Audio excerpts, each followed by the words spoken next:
first and foremost, just really want to thank everybody for their attendance. I think we've got a really healthy crowd here tonight. I'm really excited about the content tonight, and I'm pretty certain it's going to be a really engaging talk, and we're going to have some really engaging and inspirational stories that we're going to hear from our speakers today. So just really quickly, I'll touch on obviously our speakers today. So we've got Mark Macduffie, Sachi Wickramage, Mark Yettica-Paulson, Liz Skelton, all speaking today. And I'll go into more detailed introductions later. But I just want to sort of talk about we'll just set the scene, set the agenda for today, just so we all know what we're getting ourselves in for.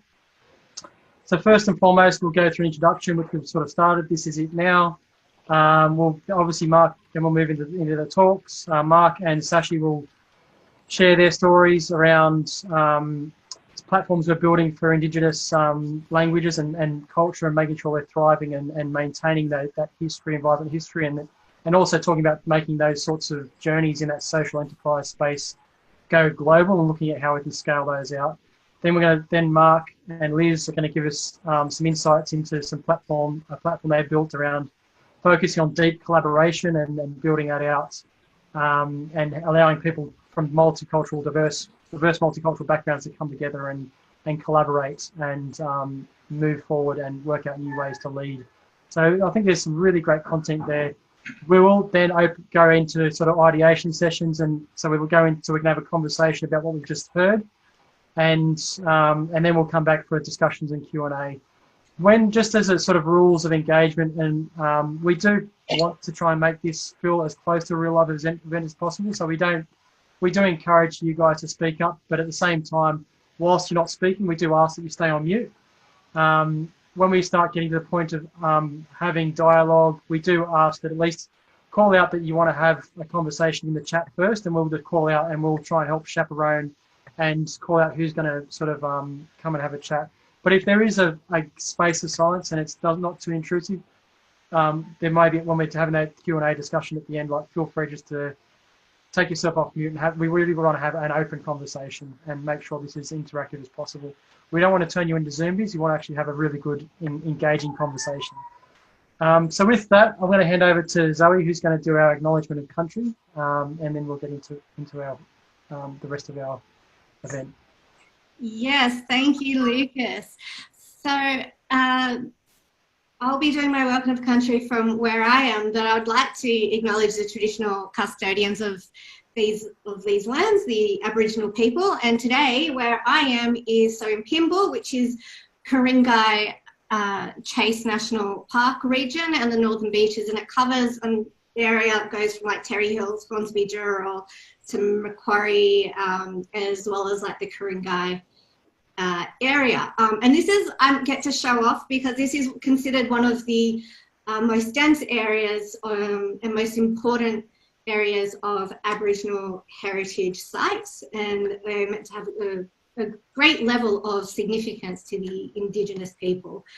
So I pay my respects to the Ku-ring-gai Aboriginal people, who are the traditional custodians of these lands, and pay my respects to the custodians past, present and emerging. I would also love to, if anyone else wants to do a shout out to where they're coming from, please do. Yeah, you can throw that in the chat group. I think, and from my perspective, I'm coming from the Darawal Nation, which is the southern part of Sydney and most of the Wollongong area, sort of down the south coast. So if you're aware of the country that you are from, it'd be worthwhile sharing that in the chat and just providing that awareness to the group. And thank you, Zoe. So on that note, it gives me great pleasure to, well, actually, before I even go into the introductions, I really do want to, we normally always tend to forget the thank yous to our organising committee. So just very quickly, I want to thank Ben, who's our main organiser and lead for the group, Zoe, who we've just heard from, and Kate, who is running the show from a Zoom perspective tonight. And we really appreciate you guys coming together and actually creating a really vibrant community. So we've got a really good, solid audience tonight, and we really hope that you're going to be engaged and inspired by the content we've got tonight. And lastly, we do need to thank our sponsors, ThoughtWorks. They do provide a lot of support for us. Normally, they'd be providing beer and pizza, and the physical venue. They also have given us some access to some great talent at times as well. So yeah, so we look forward to re-engaging in a more physical sense, hopefully early next year. So look, on that note, I really want to take great pleasure in introducing both Mark and Sachi to our community. Now, I've actually met Sachi through Mark, but when I talk about Mark, he, for me, he's actually a really inspirational leader in general. I worked really closely with Mark in my time at CBA before he decided to leave the corporate world and go and do something actually meaningful in life.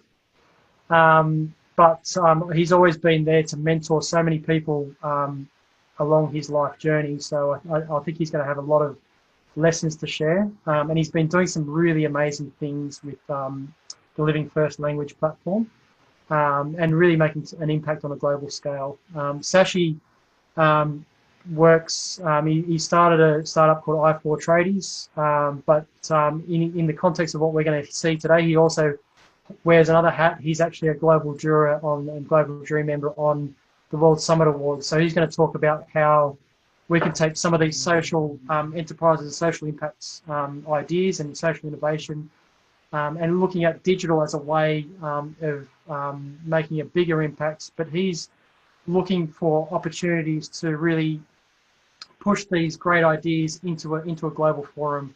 So he's going to talk a lot about networking and how you can build out those networks to try and increase the impact that you might have globally. So now, as I go into this talk, I do want to share one very quick personal story. So, and it's a nice segue into some of the content that Mark will share. So when I talk about my background, I was born in Austria and Vienna. I moved to Australia when I was at a very young age when my parents divorced and my mum remarried. Now, my mum remarried I would say a very chauvinistic and domineering, my stepfather. And I lost an opportunity to learn German at a young age because he basically said, you're not speaking anything but English in my household. Now, in many ways, I've actually regretted that, not learning German as a language. Now, I'm not saying that's the same as what's happened to our Indigenous cultures, because when you think about my perspective, it's actually quite different. When I haven't learnt that language, that's now actually on me not having done that, because I have access to courses, I have access to the language. It's there, it's documented. It's not going to disappear. So I can make a decision at any point in time to pick up that journey. Now, some of the stories that Mark will share will talk about cultures and countries, and this is across the globe where people are losing these languages. There's opportunity for these things to stay vibrant and alive. So on that note, I'm going to hand over to Mark and to Sachi, and I'm really grateful for the work that they're doing to make that opportunity that I have, and I'm privileged to have, available to others. So thank you very much, Mark. Thank you. I might just share my screen if that's okay, Kate or Lucas, whoever's driving. Yep.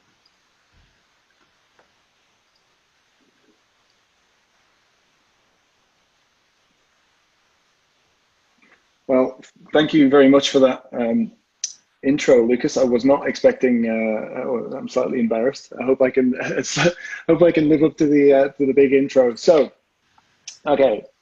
The Living First Language platform, I'm here to tell you a little bit about my story over the last 18 months, and also want to just make sure I get that on full screen.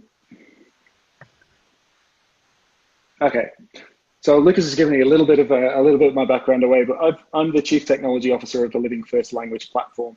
Living First Language platform is a new social impact startup that was created by the Australian Literacy and Numeracy Foundation. The Australian Literacy and Numeracy Foundation have been working with communities for over 20 years now, helping teach and impact early childhood, adult literacy outcomes across many communities and refugee communities, not just Indigenous.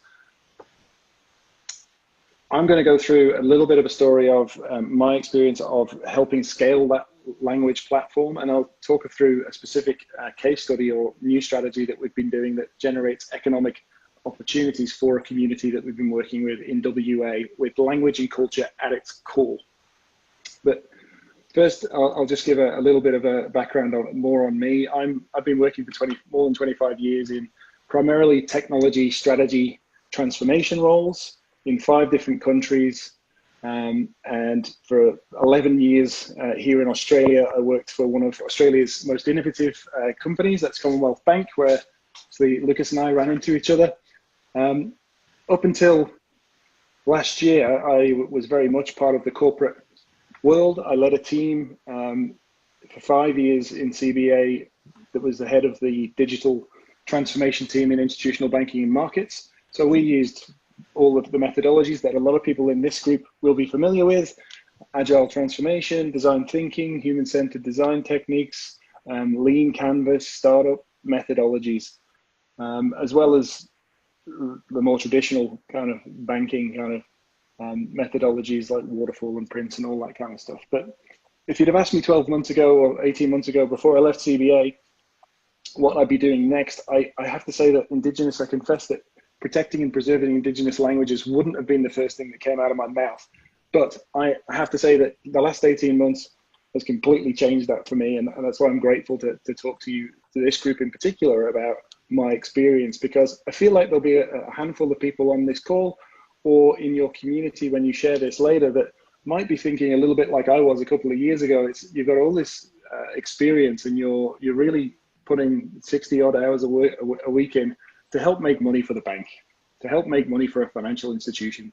You might be working in a corporate environment where actually you're really fortunate to be getting a good income doing something you're really good at. A lot of the companies you'll work for will allow flexible work arrangements, and perhaps maybe in the future you could, if I'd thought about it before, I would have started to work on a more part-time basis on social impact as well as my corporate role. So hopefully today I can give you some hints and tips and education about what I've learned in 18 months working with Indigenous communities. And then I'll hand over to Sachi, who is, as Lucas says, the World Summit Awards. He's been a big supporter of us and helped us amplify our impact globally. So let's jump into it. The Living First Language Platform mission is to harness technology to stem the tide of first language loss and empower communities to teach and learn in their mother tongues. It harnesses technology to basically allow Indigenous communities to become their own teachers, their own change makers, and language experts. Now, what you may or may not know, I certainly didn't know before I joined, that Indigenous languages are facing a global crisis of extinction. Every 14 days across the globe, an Indigenous language disappears. That's a really, to me, a really jarring statistic that I learned quite early on in my work with the language platform. And Australia, unfortunately, has the title of languages going out of extinct at a faster rate than anywhere else in the world, which is really confronting.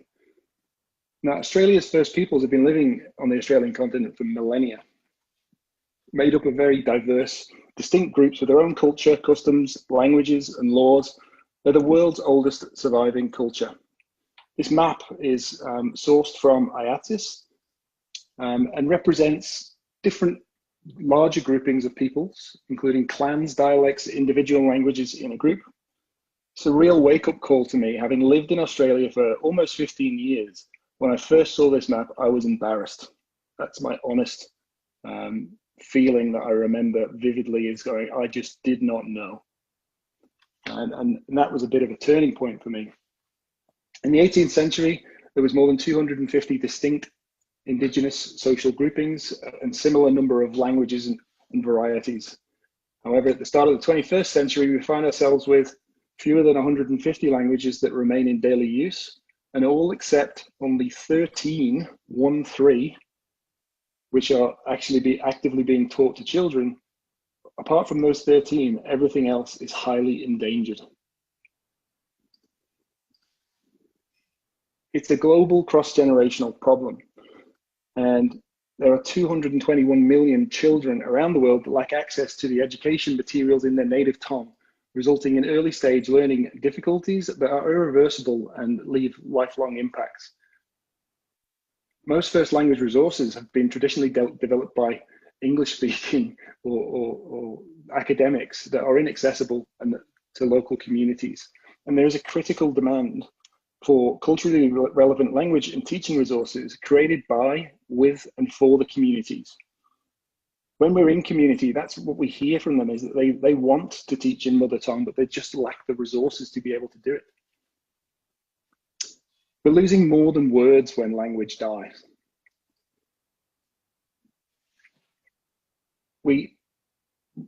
Inadequate language development disconnects identity, it exacerbates inequality, and it stifles cultures and places a low ceiling on their potential for economic development. When we lose our language, we lose our sense of identity and our connection to our world around us. We have looked and worked with different technology solutions, but we believe they're not enough. To successfully embed change in communities, we believe they must be co-created with them, and they must be owned and governed by that community. The majority of the resources that we see available in different technical solutions haven't always been developed in that way. Some have, and that's great, but there's still work to be done, and there's still an opportunity, we believe. That's why we launched the Living First Language platform. It's a globally scalable platform to preserve and revitalize and teach language in Indigenous communities. It's capable of changing the lives of over 370 million Indigenous peoples globally in 90 countries. More than 7,000 Indigenous languages are in danger. It empowers Indigenous communities to be their own teachers and language experts. It's lightweight design. It's platform agnostic, device agnostic. It's really lightweight and bridges cultural divides, encouraging literacy, and most importantly, puts the language assets in the community members' hands to pass on to the next generation. As I mentioned before, the Australian Literacy and Numeracy Foundation has been doing this for 20 years, way before I joined, but technology is now allowing us to accelerate and expand that mission, and that's embodied in this new language platform. We use traditional, what I think most people in this community would understand as design thinking, human-centered design technologies, and agile delivery methodologies, applying that to Indigenous language communities, which means that it's been really adopted really quickly by all members of the community, from early childhood to adult and everything in between. This commitment to accessibility means that even speakers with limited linguistic knowledge and digital skills can still create their own interactive multisensory tools for teaching and learning in their mother tongue. We're really just giving them a framework or a content management system that they can populate and create themselves. We also had to make sure that this was designed for the communities that we're working with. Not everyone has connected 4G bandwidth, never mind 5G. Not everyone has access to internet at all. So we've designed this with online, offline capability so that you can still collate your language assets, even though you might not be connected, and you can return to the center of the village, if you like, or the center of the community, which normally has connectivity at some point, and you can sync it there. Because we're speech pathology based, we have developed an automatic algorithm that recognizes sounds as they come into the platform and automatically passes them into interactive letters, syllables, and sounds that people can interact with straight away. It's secure and scalable architecture. So one of the things that one of my roles when I arrived was to look at the architecture of the platform and make sure it was fit for purpose for scaling, not just domestically in Australia, but ideally internationally to other native Indigenous speakers. I have to say that having come from Commonwealth Bank, which has got $1 billion technology budgets, invested in my view, one of the most innovative companies and most technologically advanced organizations in Australia, I was so thrilled to see that the way that our technology vendor had built this. So it's a bit of a shout out to Joseph Mark in Brisbane and in Los Angeles. Joseph Mark helped the Australian Literacy and Numeracy Foundation, make sure that they built this architecture in a really modern, componentized, microservices API way that makes it really easy to collaborate, makes it really easy to scale to new communities and interact with and create new experiences. Once you've collated your languages, what else could we do? It doesn't matter, we can plug into anything.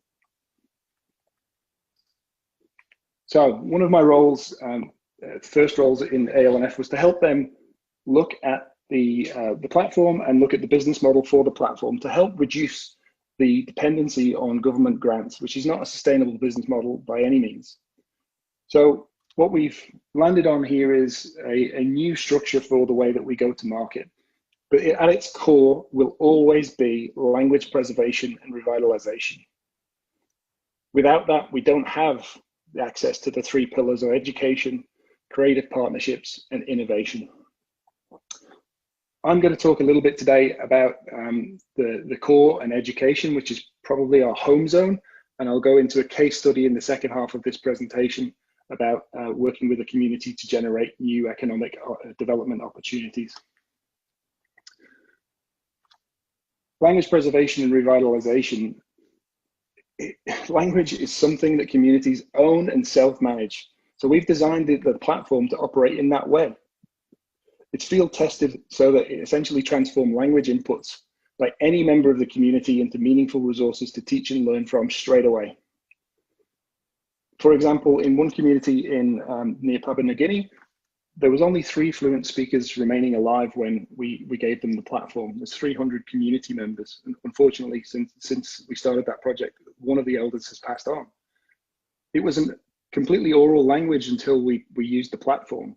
And when you arrive there and you give the onboarding and the training, we give a role to a community member that's normally a mother or a daughter or a grandmother that is a bridge between the elder group and the kids. What you see on this small island is you give the kids a bit of homework and they go in small groups and they do something like a day in the life of. 4 or 5 of the girls will go down the road and they'll take a picture of maybe a starfish or a boat or a coconut. In Arab, there are more than 5 words for coconut. But as they do that and they take the picture of an image is captured on their phone and the English word is captured, they'll go back to their group at night and they'll speak to their elder group and say, what is the Arab word for this? And then they can record the elder capturing that in the authentic enunciation. So from a language that wasn't captured, there's now more than 2,500 words in Arab, and that language is now being almost recategorized, and it's on the trajectory to be taken off the Indigenous endangered list. It's a good example for us of real impact of rebirthing a language when it was almost extinct. As I said before, the ALNF's home zone, if you like, is education. We're speech pathologist and linguist based. What we are saying is one of our pillars, once you have that language asset captured and preserved, you can then create new educational experiences. Our MVP is what we consider a best of breed literacy application for educators and learners alike. It's adaptable for all ages, childhood, early childhood through to adult and everything in between, as I've said before. But what's important for us now is because of our architecture, and once you've captured that language, you can then use our integration layer to plug into downstream applications or existing utilities. For example, we are really pleased to partner with a company called Curious Learning. They are in Boston in the US. They have a self-guided literacy app called Feed the Monster. Feed the Monster was created out of the Syrian war refugee crisis, where kids were often displaced and didn't have access to teachers and educators. And often the ratio of kids to teachers to kids was thousands to 1. So they created this self-guided literacy app. It's now in 40 languages, predominantly across Africa and North Africa. We are about to launch the first Australian language on that platform. But that means that once we've built that bridge once, every time you publish and capture an Australian language or any language on our platform, we can flick a switch and publish it through an API into this self-guided literacy app. Really cool. You can imagine that down the track, we've already started looking at other downstream integration points like Audible, for example. Indigenous communities can capture their stories on our platform and choose whether they might publish it to a broader audience like Audible. The creative partnerships are something that I'm really, really excited and proud about. Think about when you have this language captured, we can engage with other corporate entities as part of their CSR responsibilities. So I'll give you a couple of examples and hopefully will stimulate some thought about what you could do when you've captured a language as well. Or if you think about tourism, we've been working on a number of different tourism examples, and I'll show you one shortly. But think about creating augmented reality or virtual reality stories immersively in mother tongue and sacred ceremonies and replaying that, how that might be. From a transport perspective, if you've ever been to Fiji or Hawaii, you come back for 2 weeks and you're still saying bula or aloha, or maybe it's kia ora in New Zealand.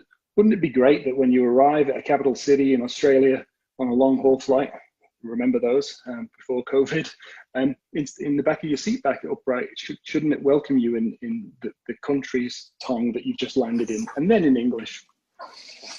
Financial inclusion is also something that we're talking about to a number of financial institutions like my old employers, about how can we help work with our technology to create financial inclusion opportunities. So with that segueing, I realize I'm running behind time slightly, so I'm going to rapidly go through this. This is a creative partnership that we've been designing, co-creating with a community in WA. We engaged with this community, really forward-thinking group. They want to create a, sorry, I can hear a bit of noise in the background there. I don't know if somebody's not on mute, but this community, really forward-thinking. They want to create an economic development plan for their region for the next 20 years and beyond. But they want language and culture and education to be at the core of it, which is where we came in. My background in digital strategy and design and development, it felt like a traditional strategy engagement. It didn't feel like an Indigenous language capture exercise. It was a full-on 3 months digital strategy with language at its core. We also blended in land management. So taking that traditional knowledge from the rangers and making sure that that's mastered in the right way means that we can surface ranger activity, bushfire, weed management, flora and fauna in mother tongue, means that the bush rangers activities can be experienced by more than just the people doing it. And then on top of this, tourism and growth, which is the main drive of where we ended up. It's really creating an opportunity for all Bunuba people. Bunuba country is in WA. They want to work together, create economic and employment opportunities for current and future generations using tourism. Quickly, rapidly flowing through this because I'm over time, I can see. We want to attract people to the area before they come. We want people to fall in love with that area. And we want them to discover what they can do and what they can do to keep them entertained there. With COVID, some of you will be aware that domestic tourism is booming right now. And this is the perfect time for Indigenous communities to leverage that, people staying at home, and educate about their culture, their history, and generate income for themselves. We designed an experience for before, after, during, and after their stay. So welcome to Bunuba country. Bunuba country is located in West Kimberley. I'm going to flick through these instead of spending a lot of time on them, so don't feel like I'm going to do a page turn. We have a site that effectively is going to be bilingual. Over time, there'll be more and more opportunities for the language to come out. But on this slide, you can see on the right-hand side, they have seasonal calendars. Seasonal calendars will allow us to drive and educate people about what's happening on country during that season that they're visiting. And at every opportunity, you can see this barangha is the word for this season. And there will be audio that will be pushed through using our microservices and APIs from the language platform. So you capture the language and the word in the language platform and you surface it through multiple channels. We will use, in a traditional tourism sense, you can see everything that you can do on country. This is supposed to be along the path of every dollar that's earned on Bunuba country stays in the community. It also means that entrepreneurial locals can maybe create their own tours. Maybe it's a quad bike tour to see cave art, or maybe it's a boat tour to go down the gorge trail or look at rock art.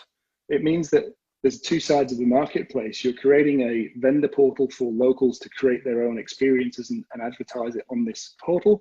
And it means that they don't have to leave the country to generate new income.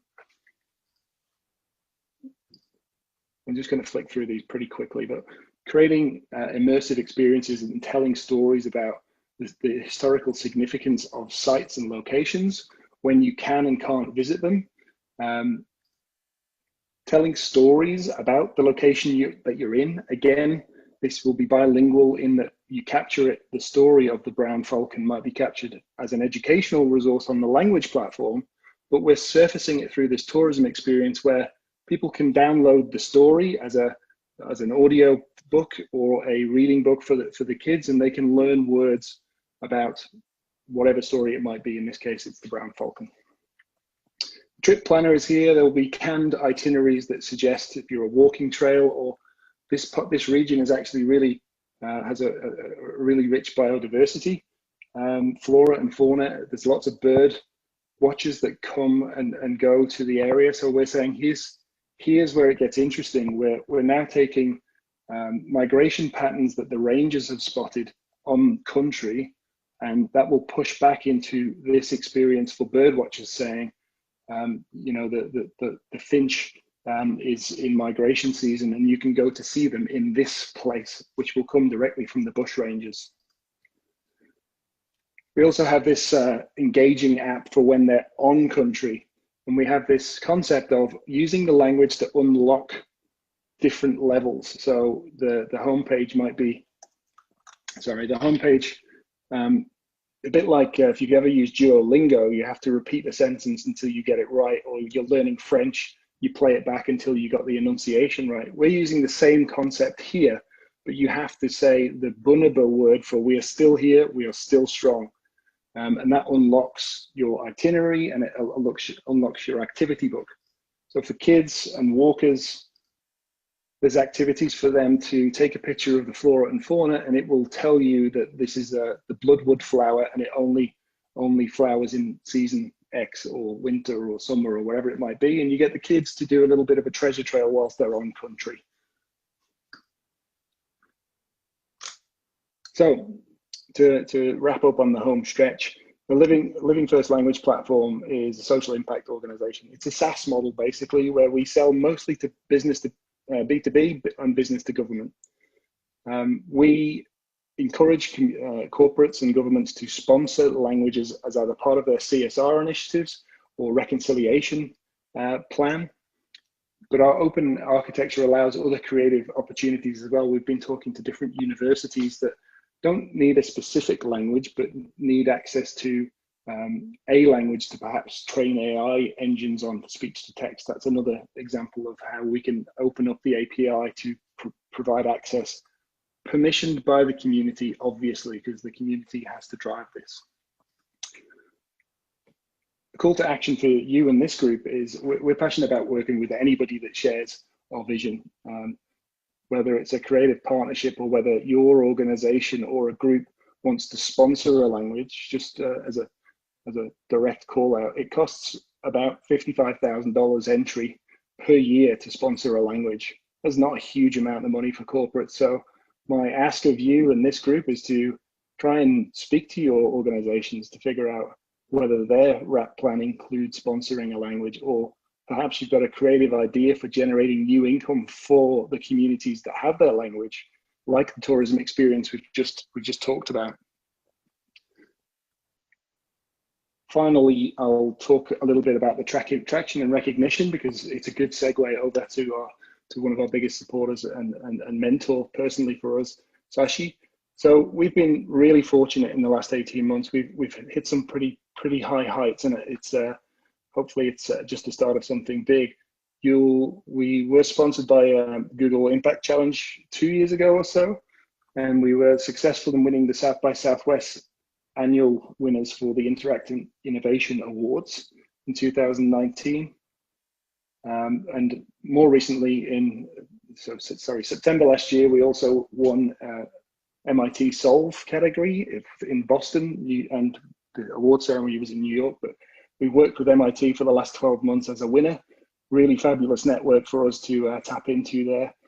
But most recently in March, we were fortunate and really proud to win the Culture and Tourism category of the World Summit Awards. And the World Summit Awards, Sachi will take you through shortly, but I can safely say that we have grown our network significantly as a result of these wins, and particularly a lot of international recognition from the World Summit Awards win. So with that said, and we will have time for Q&A later on, so I'll welcome any questions that the group might have at the end, but with that said, I'm going to pass over to Sachi.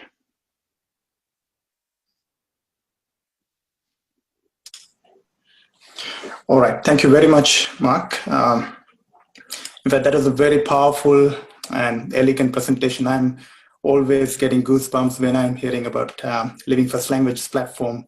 And I have always been a good, very strong advocate, and especially I'm really glad to see the progress that you have made specifically over the last 6 months period. So to pick up from where Mark concluded, the last slide where Mark was showing about the 17 Sustainable Development Goals by the United Nations, as well as the topic for the meetup group today, the Becoming an Entrepreneur with Social Impact. I'm really excited to introduce you to a platform which allows you to achieve the recognition you deserve while allowing you to be connected and collaborate with a network of highly influential global social impact makers. That is the World Summit Awards. So let me share my screen and take you through a couple of slides, and let us dive deep into this, please.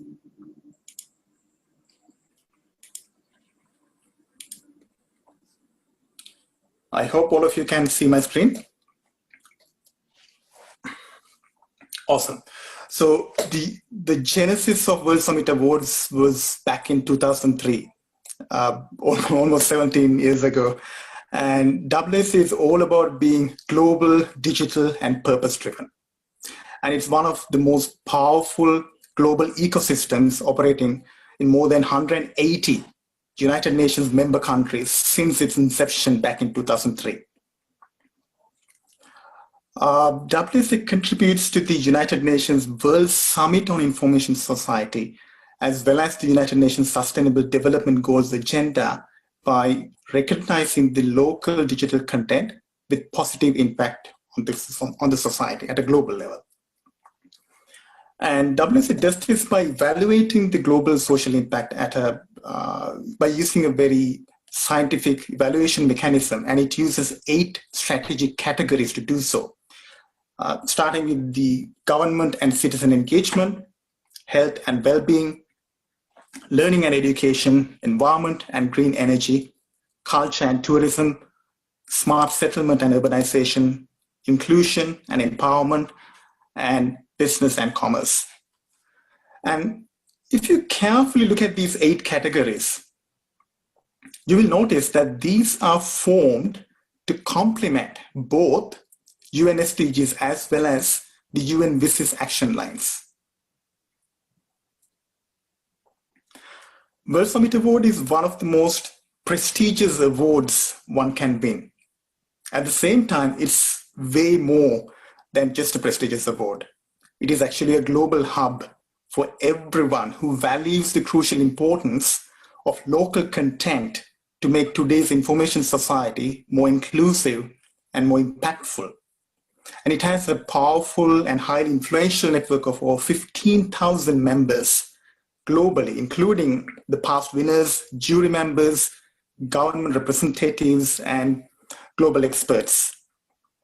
So the number of opportunities that you can tap into within WSA network is literally infinite. And that's a good example where Mark is talking about the opportunities that they were able to tap into even within this short period of winning the WSA award 6 months back. WSA has a highly democratic and scientific evaluation process. Because the sheer size of World Summit Awards being in operation over 180 countries, it is unfathomable. And there's a need for us to have a highly refined evaluation process to identify global social impact makers and to shortlist and to award the best amongst them. So this is why WSA has been structured as a national nomination-based awarding mechanism, meaning each United Nations member country is appointed with a national expert who shortlists, selects, and nominates the best digital innovations each year under 8 strategic categories. So the first level of identification and the selection happens at each country level. Thereafter, it goes through the WSA online jury, which is a panel of 70 members who are highly diverse, and it's an international panel covering all regions of the world. And they are given a very challenging job, which is to create a short list of 120 applicants representing 20 per category. And you can see the level of filtering that happens here. The probable pool from over 182 UN countries across 8 categories can come close to even 1,500 entries. And the online jury can take forward only 120 out of it. And then this shortlist goes to the WSA second stage, which is the grand jury. And the WSA grand jury consists of 20 members of an elite panel who selects the 40 winners representing 8 strategic categories. These 40 winners are invited to attend the WSA Global Congress. And WSA Global Congress, this is where the real magic happens. And in order to be securing your opportunity to attend the WSA Global Congress, you have to first be a winner. And that itself is a very challenging process. But once you get there, you are in for a big treat. The Global Congress brings together these like-minded problem solvers, inspiring social entrepreneurs from around the globe, and gathers them under one roof to take part in interactive knowledge sharing sessions, smart discussion forums, and highly engaging networking events over a couple of days period. And this is an experience that one can cherish. I myself have been really fortunate to attend several WSA Global Congresses, and every time when I get back home, I bring back a ton of wisdom and inspiration to empower a greater social impact in whatever the capacity that we can do. For inspiring entrepreneurs, this gives perspective, and it allows you to benchmark your social impact at a global scale. And also it gives you a broader viewpoint, and it fuels you to propel forward proactively. As a member of the grand jury, I've been fortunate to come across several amazing examples of social impact made by entrepreneurs from around the globe. In fact, I can take hours by taking dozens of examples, but to save everyone's time, I'm picking 2 today. So if I take Be and Me, which is the first one I have listed, this is a social innovation which came from Montenegro. It was initiated by 2 PhD students. This really inspired me, mainly because of the problem that it tries to solve. You may have heard of this famous quote by Albert Einstein, which says, if the bee disappeared off the face of the earth, man would only have 4 years left to live. In fact, 1/3 of the global food supply is pollinated by bees. Simply put, bees keep plants and crops alive. Without bees, humans wouldn't have much to eat, and without bees, these crops wouldn't exist in the first place. And there is this big threat to bees, which is called the colony collapse disorder, CCD. And Be and Me is trying to solve this problem in a very interesting manner. They have come up with an integrated solution which uses both hardware and software to tackle this problem. They have a small hardware equipment which gets installed at the beehive, and it keeps sending these real-time feed to their cloud-based software algorithm. And we can take an example. This is something like a baby monitor for the bees. And using the intelligent analytics algorithm, it alerts the bee farmers if any anomaly is detected, so that the bee farmers can take proactive measures then and there. And this solution contributes to the SDG number 15, which is life on land. And if you carefully analyze, you will notice that they have clearly used the basics of design thinking principles to come up with this solution. And that's the beautiful thing about it. And as a second example, I would like to take alpha-beat cancer. This is an innovation coming from Brazil. This was, I noticed this came to my radar in the year 2017. And this is because it was founded by a cancer survivor herself. And she had an extremely inspiring story behind why she did alpha-beat cancer. So she and her team has built this beautiful education platform for children who are suffering from cancer. And this is aimed at addressing the stigma surrounding cancer. It provides children with a gamified platform to create increased cancer awareness, and also to get them to embrace the cancer cure, medication, and treatments. And this was, I specifically remember this app had an amazing user experience because I have a very soft spot for usability engineering, UI, UX, and everything. And this was absolutely spot on for a children's audience. And this contributes to the SDG number 3, which is good health and well-being. But when it comes to looking at social impact examples, we don't have to look that far, because we have amazing examples from Australia. And I've been fortunate to take several Australian social impact makers to the WSA global stage for many years now, but the last year was our best yet. We had 3 winners and 2 global champions from Australia. Both Living First Languages platform as well as Social Suite got recognized as winners as well as global champions. So the global champion is a concept WSA uses to select the best out of the best. And we had Communitier who got selected as a winner in the government and citizen engagement category. And all these winners are contributing to multiple SDGs, creating significant social impact.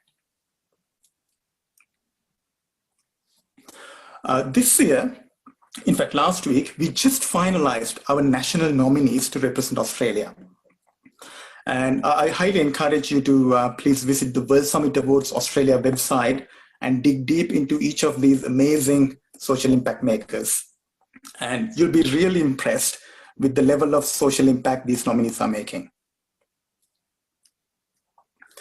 I recently published an article on LinkedIn. And in this article, I tried to dive deep into the importance of the SDGs and the responsibility we all have to shoulder. Because 2020 is a very significant milestone. Because we are entering into this decade of action, as United Nations calls it. The SDGs have a deadline, which is 2030. And we only have 10 more years to achieve these goals collectively. It actually doesn't matter if you are working for a large corporate, as Mark highlighted, or you are doing your own side hustle, or you run your own startup. If you really care about the social impact, and if you have a soft spot, there is so much we can do at our own capacity. And I really want to highlight to you that there are platforms out there, specifically platforms like World Summit Awards, which recognizes your contribution, and it helps you to amplify the positive social impact that you make. Thank you very much. I really look forward to talking to all of you during the breakout sessions. Lucas, over to you. Thanks, Sachi. Look, Mark and Sachi, look, thank you so much for that. That was a really insightful message from both of you, and really good insights into the World Summit Awards, and especially how important the UN SDGs actually are. And just to echo the point that Sachi mentioned around the UN SDGs, the UN reports on progress on those SDGs annually, and that whilst there's been a lot of progress made, there is still a lot of progress that we need to improve that progress and accelerate to actually really make that difference. So that whole decade of action is something that we all need to sort of think about and consider how us as individuals could all each make our difference. Even if it's only a small bit of difference, we can all make some elements of difference in the way we live or the way we might support other organisations. And we will try and get into some ideation about how we might try and come together as a community to solve for that. So a little bit more on that later. So, but thank you very much, Mark and Sachi. Now, one question, and I'll sort of put this out for a vote. Whoever's on the call, do we want to have a brief interlude, or we want to keep continuing? Sometimes we do break for an intermission for people to top up drinks and whatnot, and I'll leave that to the audience to give us Carry on. Carry on. Yeah. Okay. On, Lucas. Yep, happy to keep going. Awesome. Well, look, thank you for that.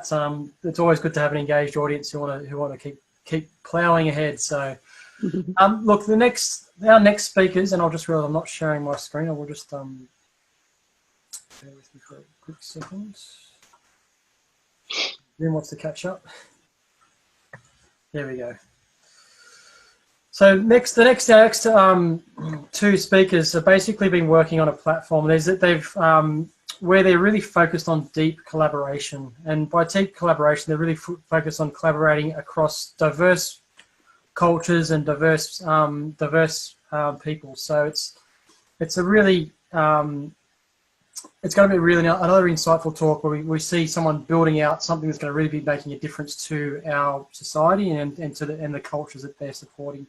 Now, if I introduce the two speakers, we've got they're really highly regarded. Mark is a well-recognised Indigenous leader, and if I was to read his CV about all the leadership roles he plays in those spaces, not just from an Indigenous leader perspective, but also just in a general perspective in the community, we'd be here for another hour at least.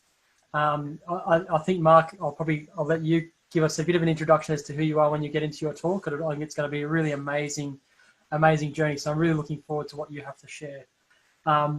Liz is the founder of Collaboration for Impact.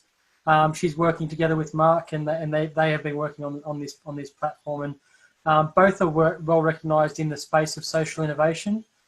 They're also both recognised authors in this space as well. So they've both, I think Liz has a number of publications and quite well written and quite well read. So again, as we are humble and grateful to have such great talent speaking to us today, and I'll hand over to Mark and to Liz to share their journey about the Collaboration for Impact and their deep collaboration platform.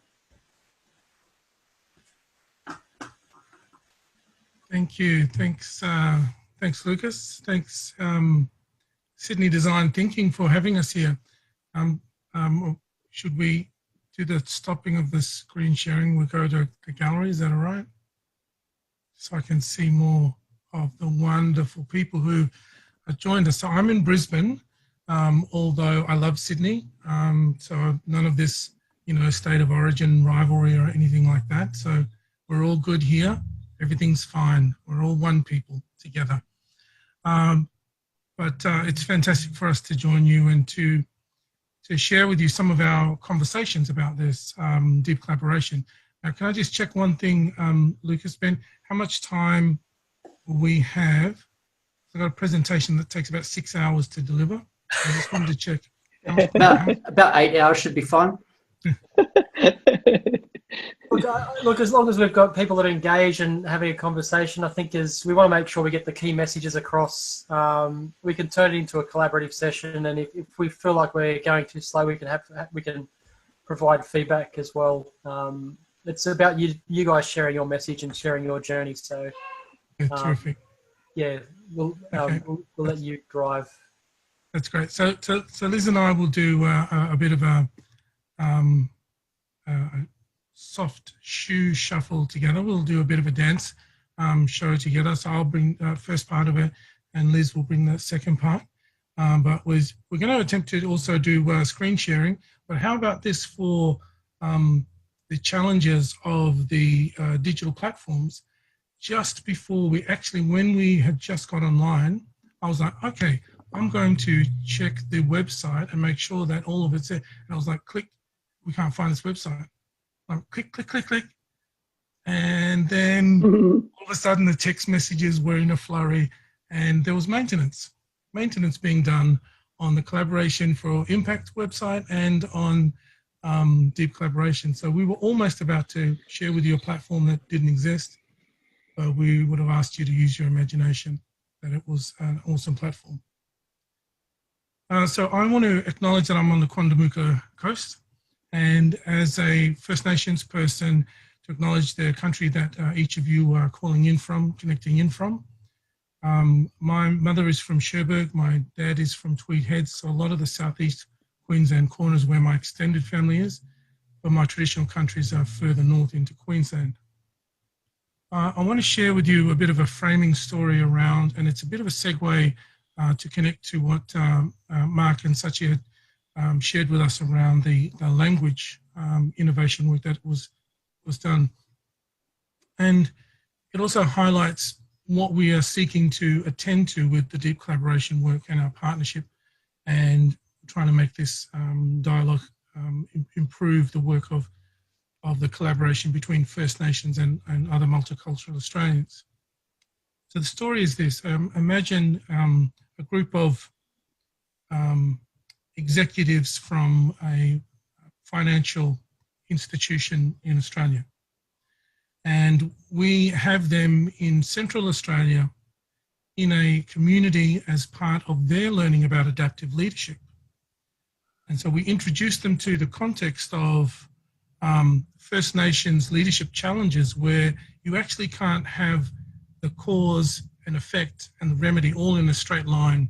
You can't just make it all happen really quickly and easily. So you actually have to apply the adaptive lens adaptive leadership lens to this work. And there was a question asked of one of the executives to an Aboriginal elder. And the question was, how did you learn about leadership? And the First Nations elder, he sat there, and you would all be familiar with, you get to an uncomfortable silence where it's like, okay, maybe that's a little bit too long. Wait a second. And so people were started to have, to start to shuffle around, because this feels like it's been too long. Maybe this old man didn't understand the question, and so they were just about to ask the question again. And then his response was, when I was a child, my grandfather walked me all around this country and taught me the names of everything, the names of all of these things. And that was his answer. And you could just see the kind of the brains like misfiring in the connections. Like, what?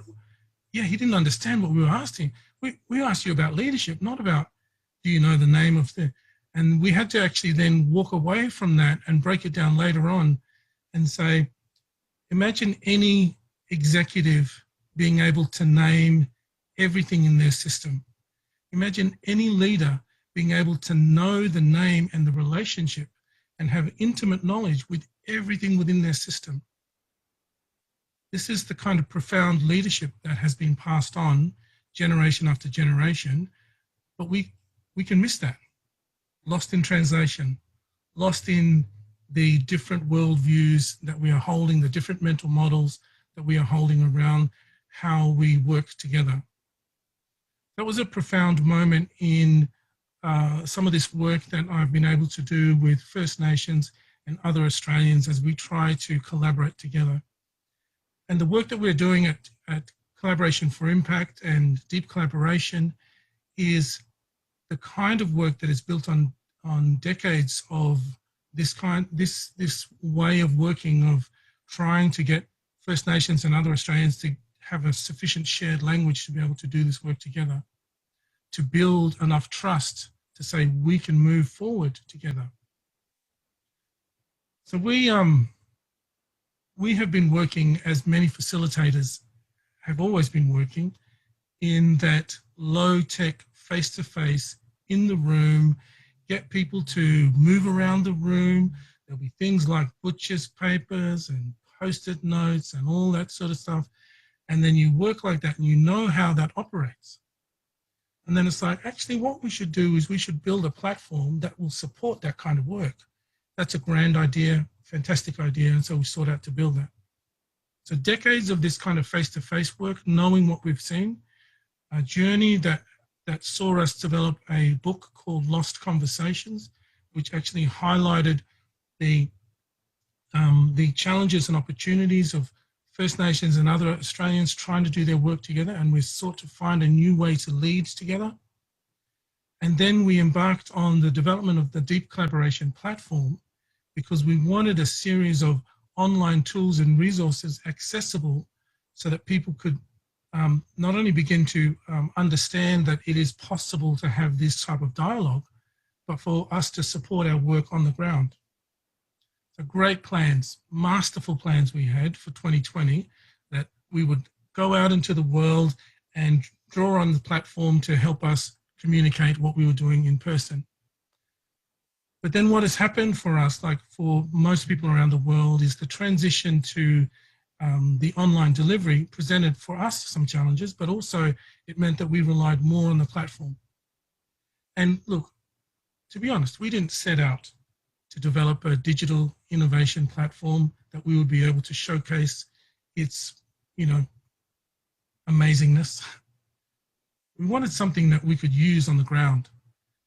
And through some great partnerships and fantastic support from people who know the technical world that many of you operate in, were able to say to us, you could make it this way and do this.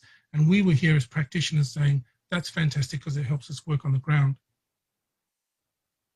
But what this means for us is that what we saw was the reality that First Nations and other Australians were meeting together with great intention, great sense of zeal and desire to make a way forward, but we would reach a point at which we would go, yeah, I now feel like we're not making progress.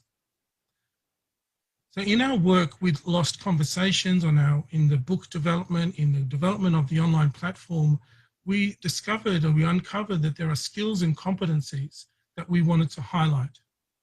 And skills and competencies that many people would see as relevant when you facilitate complex conversations, but they become amplified, and they become amplified because the stakes are higher.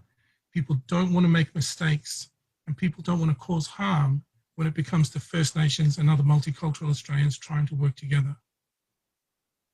We also saw that it has a strong relationship with the amount of interpersonal work you need to do.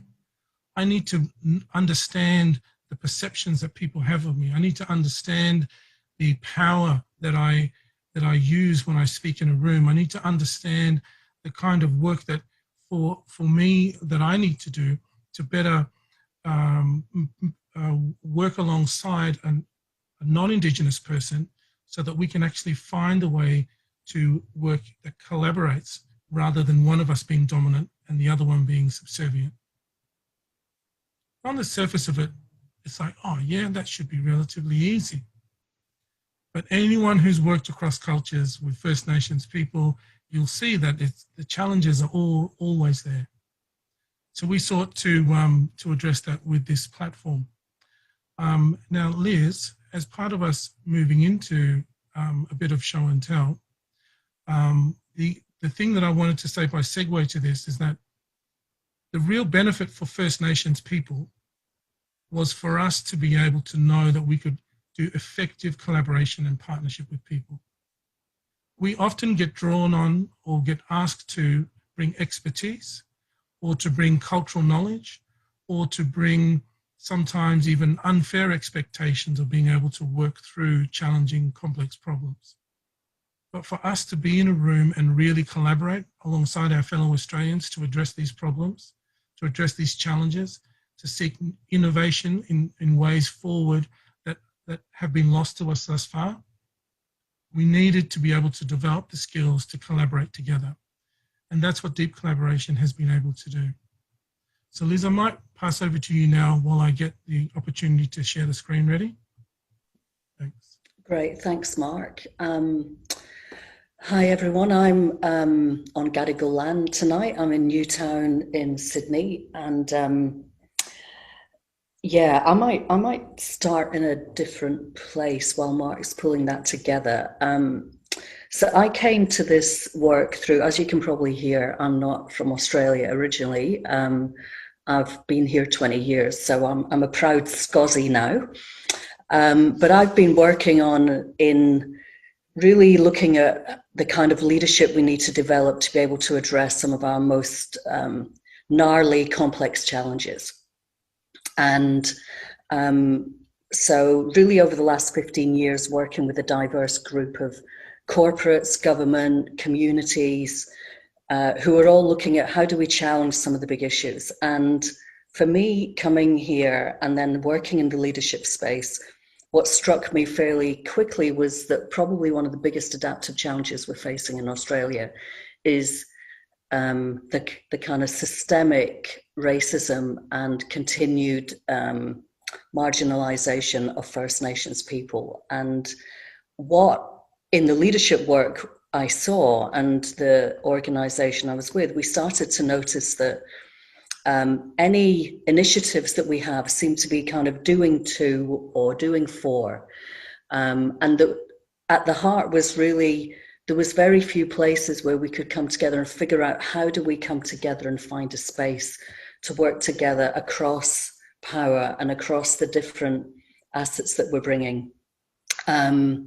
And I think that's really been at the heart of deep collaboration, is through the work that with Mark, and there was a group of Indigenous leaders, a group of white facilitators, that we really used ourselves as a case in point of the dynamics that happened with us and the traps we got caught in, the traps I got caught in as a white person, working in social change, thinking I want to do something good here, and inadvertently like making major stuff ups. But our willingness to lean into that, to then talk together about, actually, you know, what we're doing right now is exactly what happens when we go out to communities and we work with other communities. And I'm going, I've seen these patterns before, but nobody talks about it and nobody knows what to do when it happens. So I guess the gold, if you like, that sits underneath the work that we found was, what happens if you create spaces to start to talk about this? And then when you talk about it, what do you do to be able to make progress, to acknowledge that there's dynamics around race and power playing out all the time? And how do we see this as a skill rather than actually, you know, I can do this if I'm racist or not racist or whatever, that we can't even talk about that word here. So that was the kind of idea behind the platform. And really, as Mark said, by getting the skills on the platform, we tried to break down what was a very conceptual practice that really, you know, takes years, actually. We worked together for over 7 years, and we worked with a group over years. We tried to speed that up and accelerate it and break it down into tools and resources, make it accessible, take it out of the language of leadership development speak, and try and kind of break it down into plain English. And I guess you'll be the judge of whether we managed to do that or not. We launched it this year. We worked with Ben, who's here, to look at how do we kind of create this in a way that will reach a range of people and make it open source, enough that for anybody who's trying to work in collaboration across culture, that they've got some tools at the disposal about how do we create spaces? How do we have conversations? And I think particularly what we lent into was, what do we do when we have conflict? And that skill of having conflict when you've got different power dynamics playing out is something that in Australia as a whole, we haven't cracked how to do that. I mean, many countries haven't, but we've got a particular flavor of it here, of how it shows up. So we can go, the heat can go from 0 to 100 really quickly. White people like myself start to look at their shoes and back away and not really know what to do or how to engage, and often let go of the power that we have and not know how to be useful and think, actually, if I say, or if I step up now, I'm going to be getting it wrong. So I guess what we've tried to do is go, we're all going to get it wrong. We all get it wrong in this space because we're learning into the shared space together, but doing that in a way that really acknowledges the need to be aware of how we're using our power. and holding a space to do the adaptive work together. So I might, at this mark, are you right to now? We wanted to just kind of give you a little blast of some of the content on the platform to bring to life what we're saying, and then we can draw out some other themes. Yeah, terrific. Okay, I'm just going to share my screen, share screen 2, and share computer sound. Got to check that one if you don't check that one. Now, hopefully you are seeing the Deep Collaboration homepage, like landing page. Terrific. Like we have been talking about, this was an opportunity to create something where people could interact with the resources, interact with the language. And it's a little bit like that TV show where it's like, you can't ask people that, or can you really ask that question? So a lot of this collaborative work between First Nations and others is still built around, oh, I don't want to say that because I don't want to offend. And you imagine any collaborative effort where you're trying to create some innovation, you're trying to create a sharing of power, a sharing of a way forward, a discovery of a breakthrough. And if you haven't developed sufficient trust with each other, then you're like, oh, I really had a breakthrough there, but I don't want to say it. And so this is why the Deep Collaboration platform is so important. People can dive into it and start to see and hear others talk through this language. And we intend that, we hope that it'll be a growing platform as more and more people are using it. So, you know, what is Deep Collaboration and et cetera, all the kind of standard things that you would expect. We saw these 5 steps as being quite critical.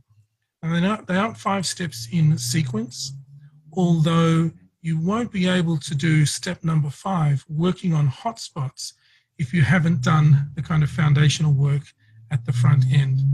But what happens as you start to do the foundational work at the front end, things get heated. So ideally, you want to treat this like it was like those olden days smorgasbords, but I don't know, if you are really conscious about what you eat, then imagine it's a smorgasbord of really honest and great food that won't do anything bad to you. Or if you're like from the, no, just chuck it in, whatever greasy thing, I just want to have a go at it, then just imagine a smorgasbord that says you can take what you need, but don't go straight to the end. You need to start here at the fundamentals. Great.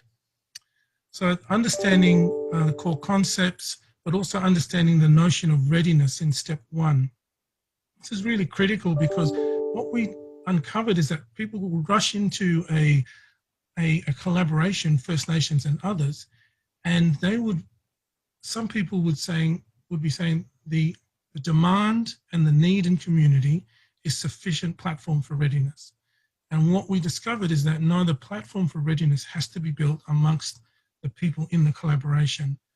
Otherwise, we'll become infuriated and challenged with each other as we all bring differences in purpose and intent into the conversation. And step 2 then becomes really important, the creation of the conditions so that people can stay in the relationship. Many times First Nations and others sitting at a collaboration table or a dialogue, and we get to a point where it's like, oh, see, that's why I don't work with you, mob. That's why I don't work with you people. And then we leave.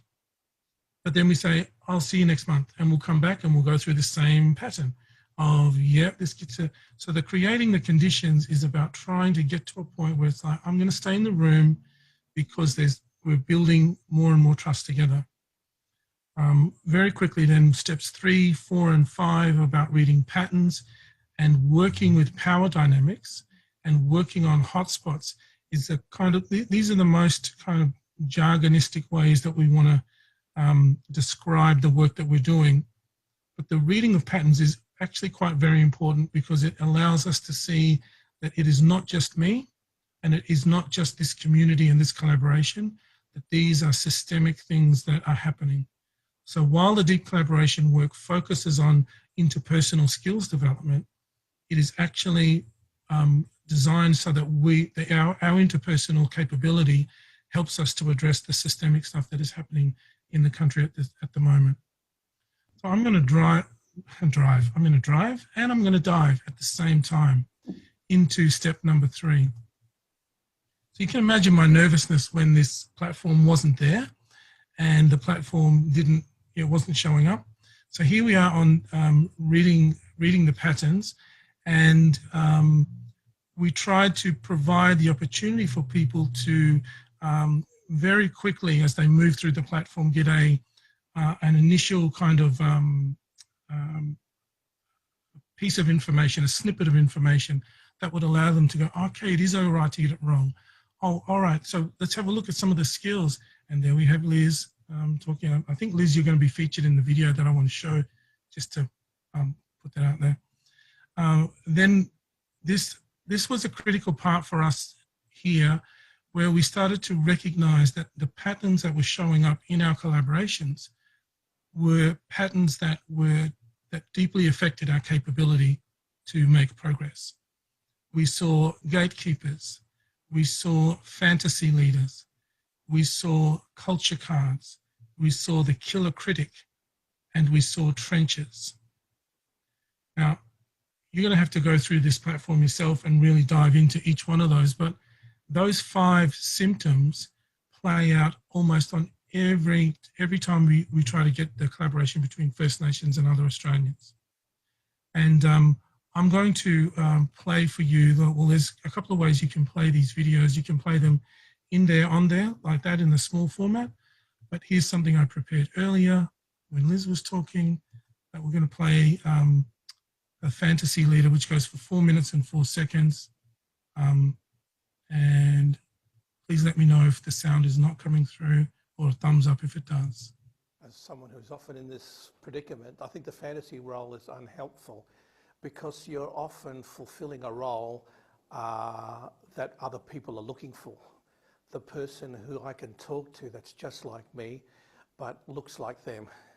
And often that can be seen as a cheapskate. You know, it's a shortcut to doing good relationships, as opposed to taking the time to show respect and build proper relationships.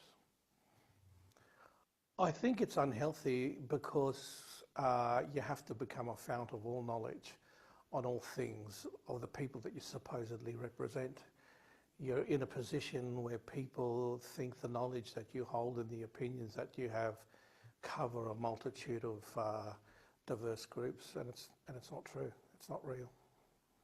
I think the fantasy leader role is the real cop-out for mainstream systems. That I guess what we tend to do as white people is that we'll have the Indigenous liaison person, or the Indigenous person who will represent everything, and it lets us off the hook. It means that we basically go, well, we've engaged with the right person, and if it doesn't go well, which it inevitably won't, because they can't hold all those multiple views and represent a system in that way, then we can blame them.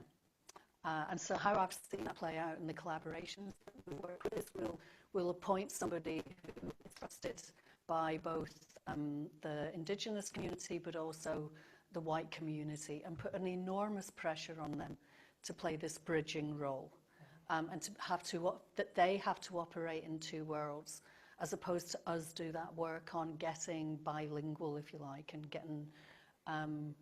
getting good at being fluid and being able to work between 2. And as Grant says, you know, developing the relationship. So I think it's not only unhealthy for the people and the organizations we put in that role, but also inevitably for all of us, because we don't do the work.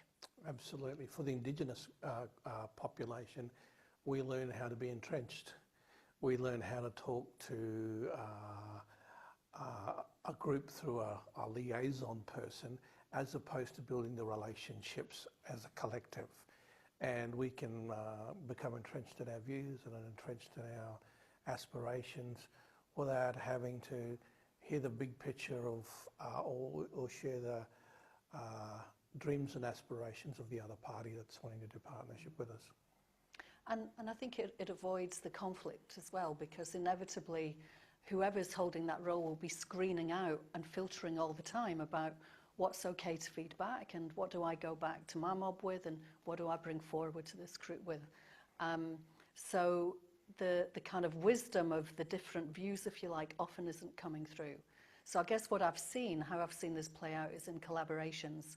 People might feel they're making progress because we've got this liaison person who's speaking on behalf of, but then the issues still need to be worked together as a community by everybody, and inevitably we have to go back to that. So it can basically, it means it could take a few years to go down that path, and then we have to go back and do the work anyway. So it doesn't speed it up, it actually makes it longer in the long run. And it just means the person who owns the power and the weight of all that conflict is the fantasy leader in the middle, rather than the two parties working in deeper collaboration together.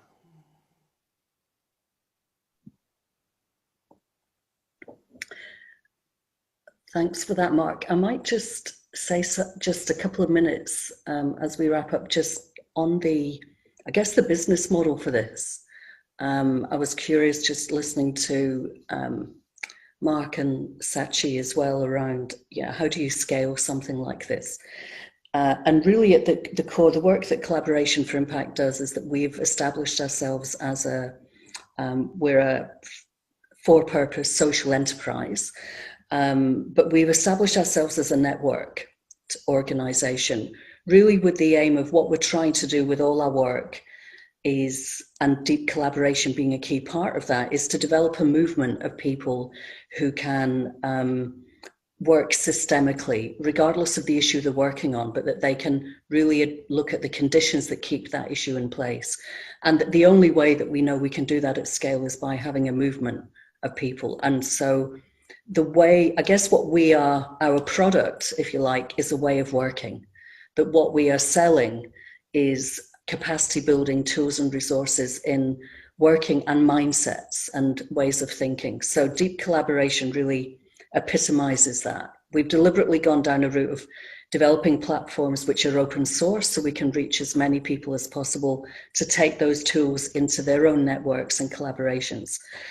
But alongside that, because the kind of space that you're hearing we go into about power awareness and working on a lot of unconscious patterns is deep developmental work.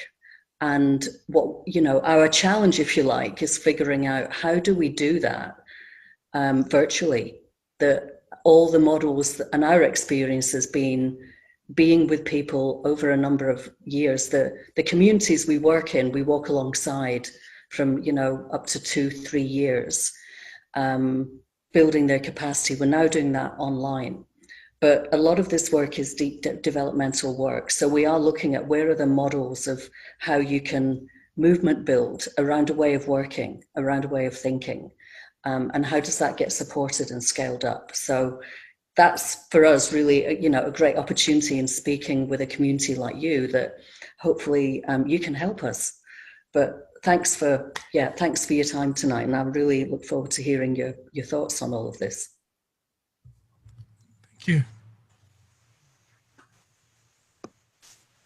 Well, thank you so much, Liz and Mark. That was really great. I'm really, really grateful for you guys contributing and sharing some really beautiful and brilliant stories. And I can definitely understand and relate when you've got different perspectives and different cultures and different people coming together and with different points of view that sometimes conflict, and you want to break those down to move forward. I can understand why there'd be anxiety, and trying to break that down is such a great thing to be able to strive to achieve, not just in the Indigenous communities, but in life in general, because I think that's something we can all take something from in the way we live our lives. So what I want to try and do is, as far as concluding the talks, we'll go into Q&A shortly, but I want to sort of give people a bit of time to digest what we've just heard, break out into a bit of a conversation. So we might just have a 5 or maybe I tend to like doing 7-minute ideation sessions. So, and what we're going to try and get you guys to do to give you a bit of content to mull over and think about. We've given you a few how might we statements that some of the speakers have sort of primed, and that you guys can gravitate towards and think about. And I'll go through those very quickly, and then we'll divvy you up into breakout rooms so you can, again, have a chat with the community, but also see if there's ideas we can come up and come back and have a conversation and share at the end of this.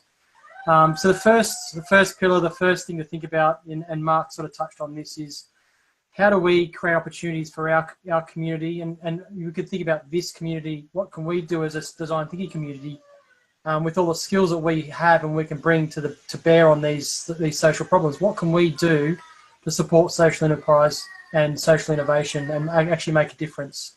I know there's going to be many ideas about what we can probably do in that space. So let's think about that as a how might we. We obviously need to make progress on the UN SDGs. We all probably have some level of influence in the work that we do, whether it's financial or with our giving some of our time. What can we do to get our organisations, the organisations we work in and work with, to help support the delivery of the UN SDGs? And lastly, when we talk about that anxiety and stress of when you're in those situations where you might be wrong and you might cause conflict, you might cause harm, how do we get better at reducing that anxiety when we're working on doing deep interpersonal work, when there's other personal perspectives and other cultures at play, and we need to be respectful of those dimensions, and how do we get past those hurdles to move forward? So what we'll do now, we'll probably break you out into, I think, 4 people to a room, I think, Kate, and we'll and you can have a chat, and we'll have a bit of a conversation, and I'll hopefully join some of you on one of the rooms, and we'll do that for, actually, given time, we might just make it 5 minutes.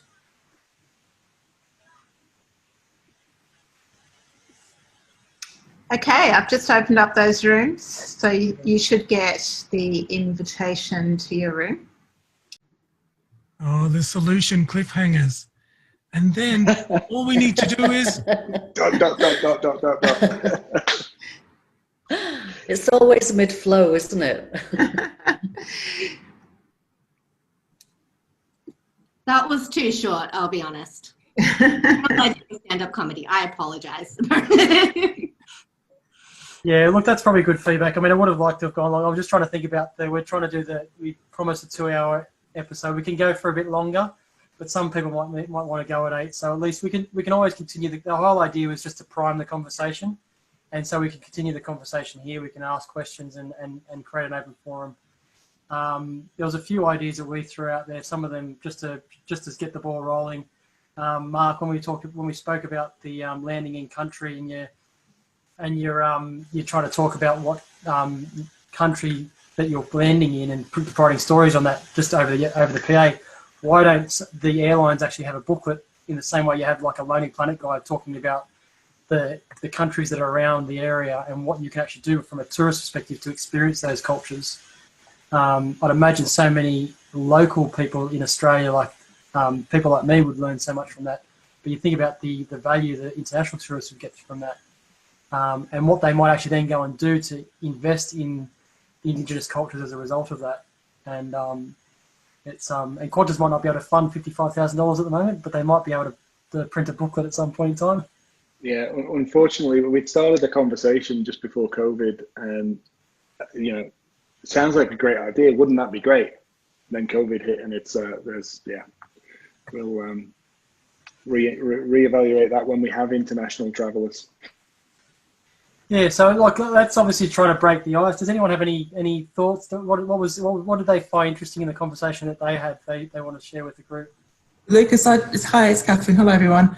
Just on what you were just saying, that plays very close to what we were talking about in our group about obviously the things we're noticing with the representation. And I noticed that we had our first Indigenous designer getting into award school about a year ago, and I think we've now had a second one.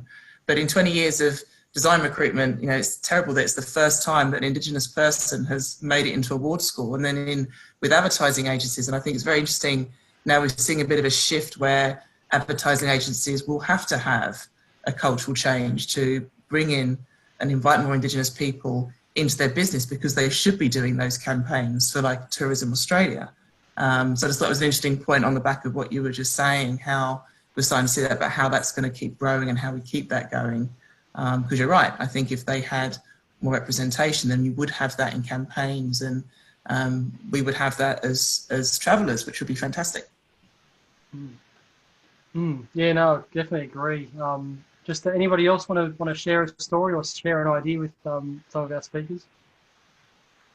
We're all here to solve the world's problems. I'm happy to throw one in. I've said this to Lucas before. I've been part of this design thinking group for many years now, since there was, I think, less than 50 people in it, or less than 60 anyway. It was not this many people. What I said to Lucas is that there is now a huge membership, as I would call a design and innovation muscle, that should be on tap to social impact charities. You guys can coordinate, you know, designers, product managers, probably architects, agencies, like social media strategy. You've got such a diverse group of people. I personally feel that the design thinking community could set themselves up as a virtual consultancy agency that helps social impact, or particularly, if you align it to your second question, social impact organizations that are aligned to SDGs, you guys help. And it's interesting when if you think about what Sachi's doing and trying to identify those social innovation startups and those digital solutions that may have something to start with, or that he's looking at those ones that are not quite there yet. We could have a platform of, here's the people who need the help, here's the people who can provide help. And maybe there's something we can definitely do there. Be curious to know if there's maybe a thumbs up for the people on the camera if that's something we think is a good idea, if they'd want to be involved. Yeah, there's a fair few there. Peer pressure is always great. Yeah, so who else? Does anyone? And on that note too, around the ideation, and not just the ideation, I'm also keen to take questions. And if you want to ask any questions of our speakers, I might. And I know. So maybe I'll take any more ideas if there's any more ideas out there, and then we'll flick into a sort of a Q&A and a panel sort of conversation as we sort of close out the event. I want to put something forward from an ideas, I don't know, explore the terrain of where this would go. Because I think one of our challenges is the seduction to go to polarizing positions. You are for this or against this. And we see this play out, you know, in 2020 all over the place. But it also plays itself out in the relationship with First Nations. Are you for that, against that? You know, so there's a seduction to the polarizing, and yet for us to achieve SDG, the Sustainable Development Goals, in 10 years of action, like the decade of action, Sachi, that's where we're headed, eh? But to do that, we're actually going to need solutions that have to move beyond the polarizing. We can't afford to say, well, the only way we'll achieve those goals is if you just do my way, and I've got the best idea and it's going to get stuck here. The other ones are like, this is a pretty good idea. Or the other one could be like, no, let's just keep going backwards and I'm not going to be around in 30 years anyway. So the point I'm making is that the work we're doing with collaboration is to try and find not just third way thinking, but hybrid models that are pragmatic and practical, and hybrid models that are innovation, like the next horizon of we've got to go there. It means it's not my culture, not my knowledge system, and it's not yours, but it's actually one that's emergent for all of us. And I just wonder if a cohort like this can really do some work around how we move beyond the polarizing of social conditions, that positioning that happens when you mentioned some of our social challenges, to invite people into more of that hybrid thinking of knowledge systems and innovation to move through. I think just to add to that, there's so much to be said for educating people on how to have those conversations, or even just to think about. Like, I think there's a lot of people who simply just don't think about these topics, or like it is someone else's problem. But if you can give them like the language or help them to do it in like in a humble way, and to understand the basic fact that we are all human. We're going to make mistakes, and like, that's okay, but like, let's all come to the table and have that like conversation. But there's so much, you know, about that's embedded in the language that we use. And, you know, you think about it, like like Sydney University offers courses in conflict resolution. So we're not even like talking, well, like with ourselves. So to get rid of that dynamics, or that push and pull, those binaries of extreme sort of thoughts, are you for or against, and working out that middle ground, you know, I feel like Australia honestly kind of needs to be dragged kicking and screaming the rest of the way into having like the full-blown conversation and what that means. Zoe, I wonder, just to build on that, I wonder if one of the opportunities for a community like this is how to actually bring the questions in around what does this issue or this challenge look like from the perspective of First Nations people. And I mean, the kind of link I'm making there is, so a lot of the work we do is in geographical locations, rural, regional parts of the country, who are looking at, you know, some of the challenges facing there, and say it's something on very linked to the SDGs around poverty, inclusion, whatever. And it could be, you know, I've worked with communities that are predominantly white communities, people from different backgrounds, who, with no obvious Indigenous community representation there. And whenever I've asked, so, and they, you know, they're looking at issues around education, or they're looking at issues around unemployment, and even just asking the question of, and so how does this link with First Nations people in this area? And usually the response has been, oh, well, it doesn't. They're not involved because they haven't come along to the meetings, or we haven't asked them, or arranged things. It's actually just not on the horizon sometimes. So I think, you know, particularly around design thinking, which is putting the end users really at the heart of that and engaging them, just to help broaden people's perspective of who is the population that they're serving. That we're in Australia, so there is always a link to the First Nations people. There is always, and it's usually invisible, but that really then could open up and invite a whole load of research when people look into, actually, there's a whole load of history here connected to this place that comes from First Nations people that we didn't even think of because it's not in our lens or our radar. So to me, it's the questions we ask. I think there's a great opportunity to just be constantly asking that and going, oh, what would it look like from First Nations perspective, or a different perspective other than a mainstream perspective, which is what we tend to do. So exactly, and I do like, and like to keep building, like, right, like there's this weird like dynamics where it's like, you know, where, and like there's this point, like you get to a focus group or something, and you're like, so where are the Indigenous? Like, this is a weird question to be asking. Like we're having these conversations, but where, like, why are we forced to ask, like, where are the Indigenous? Like, come to these sessions. And the thing is that, like, at the end of the day, we put so much pressure on this idea to identify as something, and that's like a global thing, right? Like, you're Scottish, Australian, American, like we have this thing where we identify ourselves, but that could be a really intimidating thing. And like, I know, like, I've got other like friends, particularly in research and particularly in heritage, and like they, you know, and like, I'm an anthropologist, and I'm going to have to apologize here because, you know, like, I know a lot of some of the really nasty stuff that has been done to the Indigenous population was done and designed, like the stolen generation and the half-caste system, like that was done and designed by anthropologists.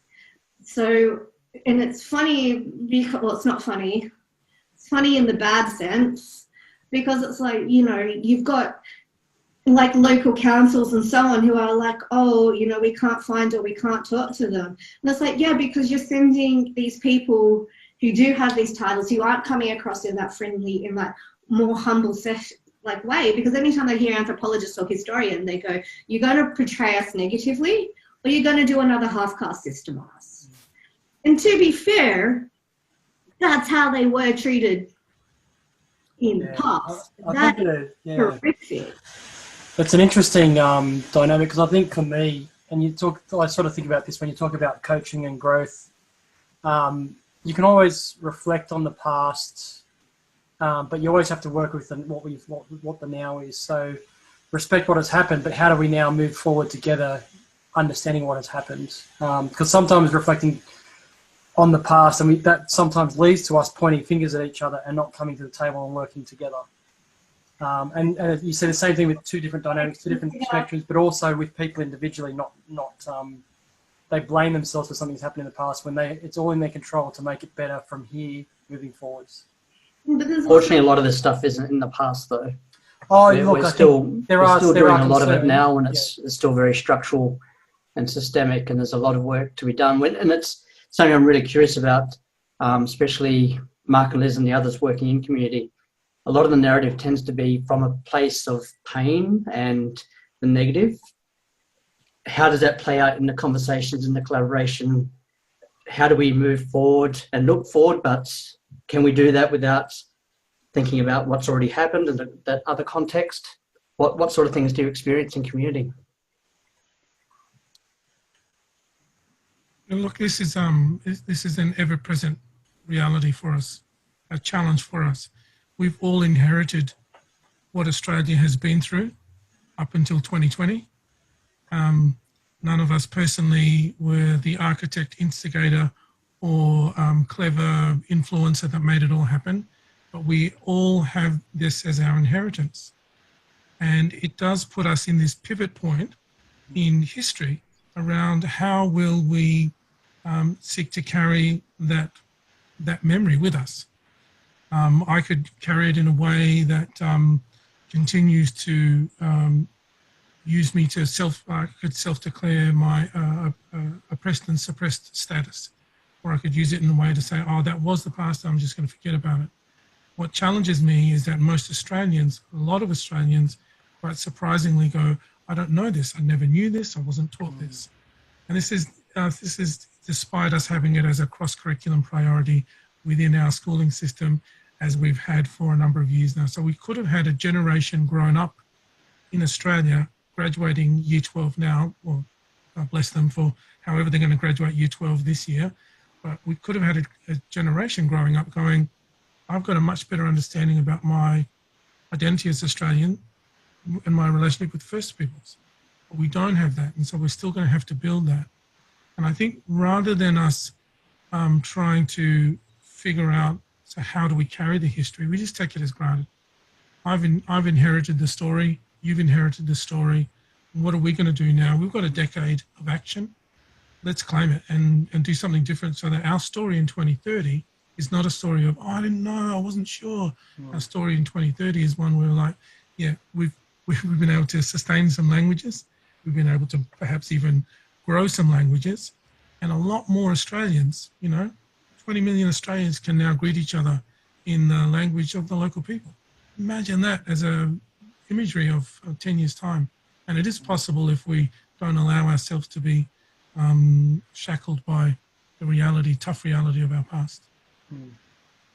Yeah, I just felt like I did a bit of preaching there. Sorry about that. No, that was very well put, and I think a lot of that talks about the empathy you get from hearing the stories and actually feeling what has happened, and using that to create a common bond that we can then collectively move forward and hopefully move forward away from the prejudice that has happened and away from the prejudice that probably is still happening, and really trying to work ways to push that aside and move forward collectively and collaboratively. So that was very beautifully put, Mark. And it's on us. It's on us all to take responsibility and call it out, like racism out generally, and then speak up for those, Indigenous peoples and be like, no, well, where is their representation? Where is their language? Where is all of that support and structure for them? And, I've certainly worked time and time again, and people have been like, stolen generation didn't happen. And it's like, it's so well documented. We documented that really well. We can't say that didn't happen. We were proud. Like, that's awful. I think, oh, sorry, no, continue. No, go ahead.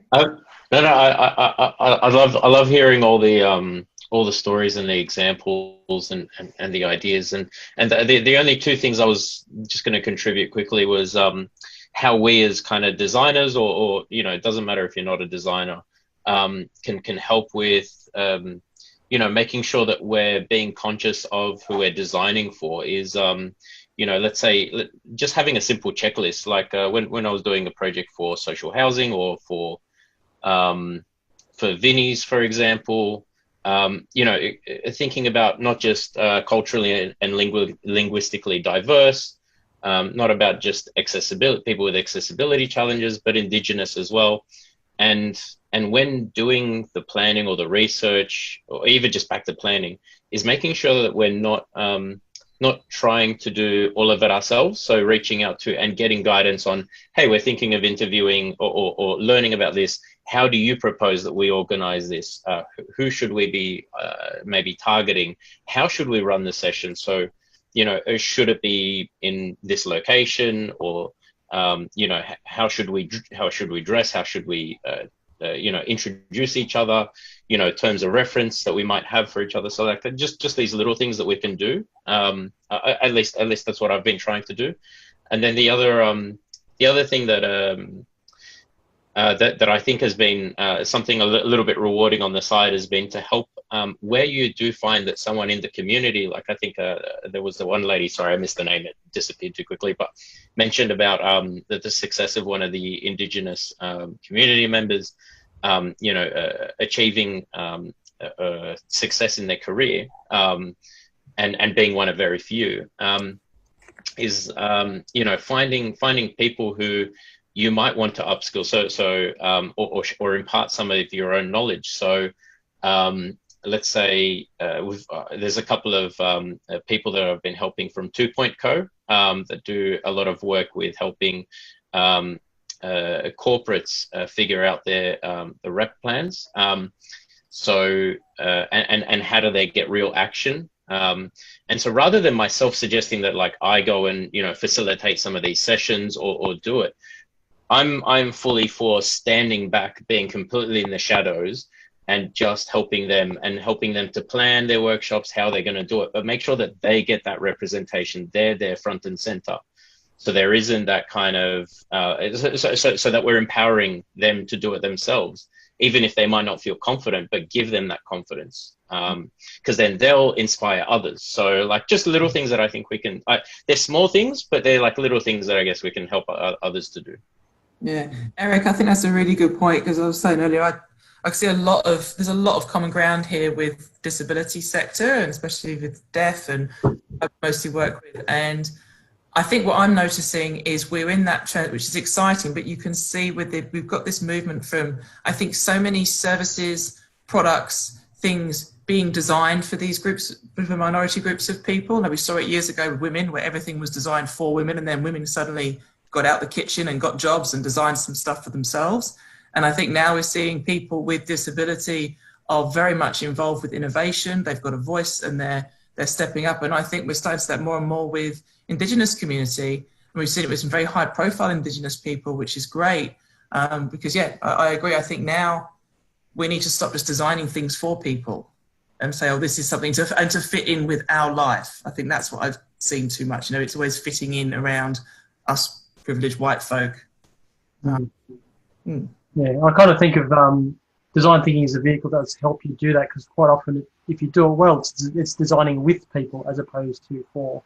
If you do that co-design and collaboration well, so some really great examples there.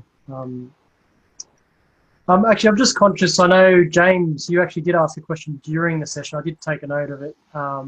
And it was actually to Mark. I don't know if you want to ask it yourself, or I can ask it on your behalf, just around the languages that have been saved.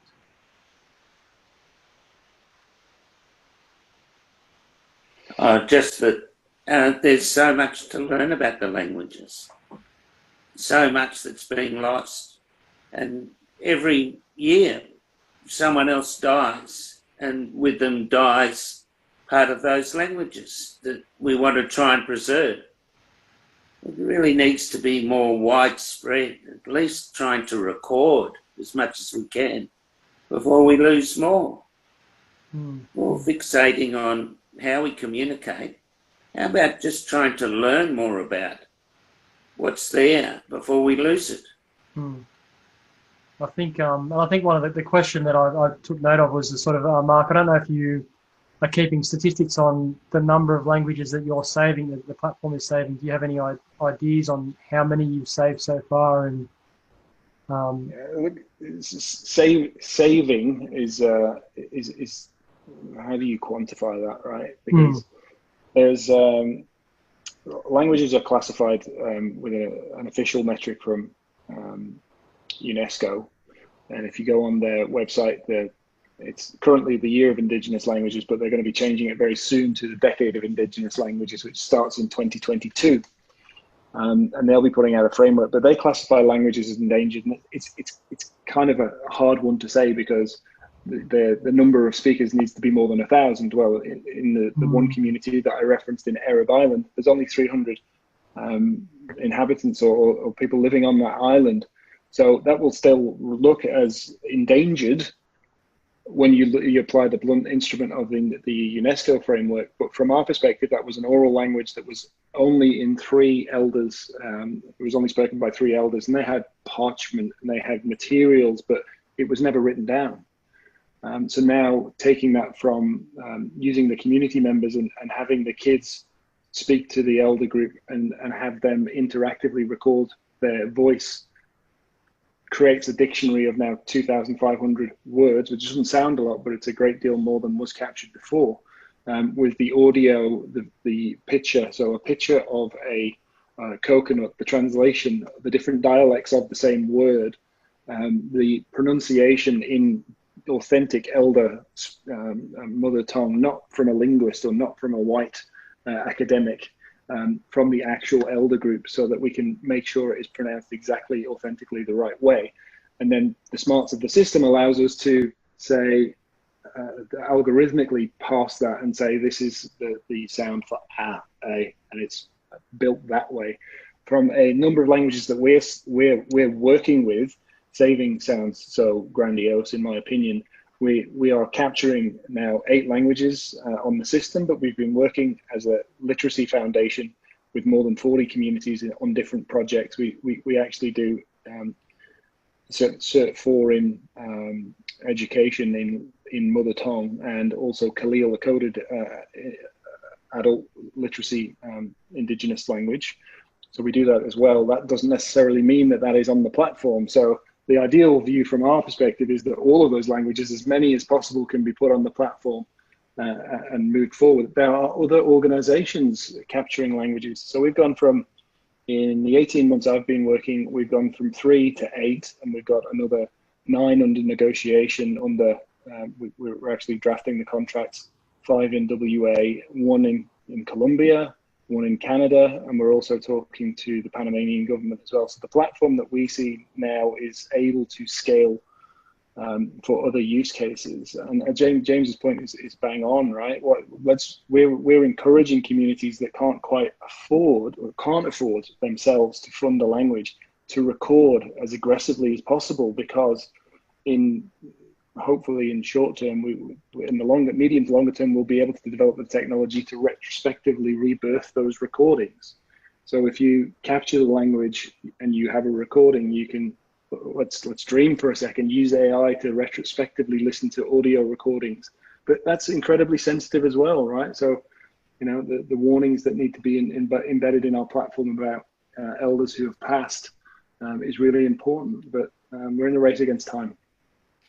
That's so fascinating, because they're doing that with like Egyptian hieroglyphs, like at the moment, which means if we actually have living samples, then surely that process has got to be easier.